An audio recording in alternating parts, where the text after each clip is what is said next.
गोंदवलेकर महाराज प्रवचने नामस्मरणरूपी शेताची मशागत. नामस्मरणरूपी शेतात उत्तम पीक येण्यासाठी प्रथमतः सदाचरणाची आवश्यकता आहे. सदाचरण हे शेताचे रक्षण करण्याकरता लागणाऱ्या कुंपणासारखे आहे, म्हणून त्याचे महत्त्व आहे. दुसरी गोष्ट शुद्ध अंतःकरण. शुद्ध अंतःकरण म्हणजे उत्तम काळी भुसभुशीत जमीन. या जमिनीमधले दगड, हरळी वगैरे काढून ती साफ करावी. म्हणजेच अंतःकरणात कोणाबद्दलही द्वेष, मत्सर वगैरे ठेवू नये. शुद्ध अंतःकरणानंतर नामस्मरणाचे महत्त्व आहे. नामस्मरण हे त्या जमिनीत पेरण्याचे बी आहे. हे बी किडके नसावे, म्हणजे नाम सकाम नसावे. उत्तम बी म्हणजे नामाकरिताच नाम हे आहे. त्यानंतर तीर्थयात्रा, संतांचे आशीर्वाद, त्याची कृपादृष्टी यांची आवश्यकता आहे.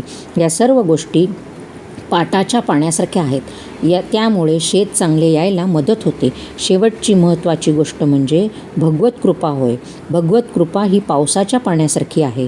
पाटाच्या पाण्यापेक्षा पावसाच्या पाण्याची गोष्ट काही और आहे, पण तो पडणे न पडणे आपल्या हाती नाही. शेताला लावण्याकरता पाटाचे पाणी एखादी विहीर, तलाव किंवा नदी यांमधून नेता येणे शक्य असते, परंतु पावसाच्या बाबतीत कोणाला काहीच करता येत नाही. त्यामुळे एखाद्याने शेताची उत्तम निगा राखली, उत्तम बी पेरले, तर पावसाच्या अभावी पीक न येण्याचा संभव असतो. नामस्मरणरूपी शेताचे एक वैशिष्ट्य आहे हे की त्याच्या अंगी लोहचुंबकासारखी आकर्षक शक्ती आहे. म्हणून हे शेत भगवत कृपारूपी पाऊस खेचून घेऊन स्वतःवर पाडते.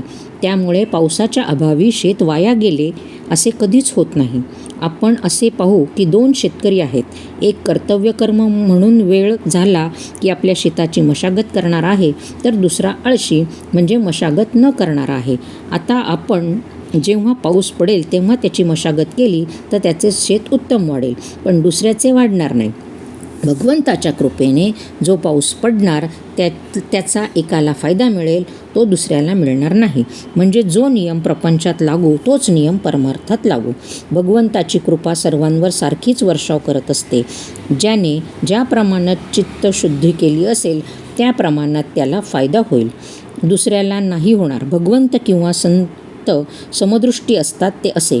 भगवंत निपक्षपाती आहे, त्यापाशी कोणताही भेद नाही. आपण तयार झालो की त्याची कृपा आपोआप होते. कृपेला योग्य अशी भावना तयार करणे आपले काम आहे. संतांनी नुसते आपल्याला सांगून भागत नाही. आपण काय करायला पाहिजे हे कळून आपण ते स्वतः करायला पाहिजे. त्याच्या ठिकाणी जर विषमता दिसली तर तिचा उगम किंवा कारण आपल्यातच आहे हेच यावरून दिसते.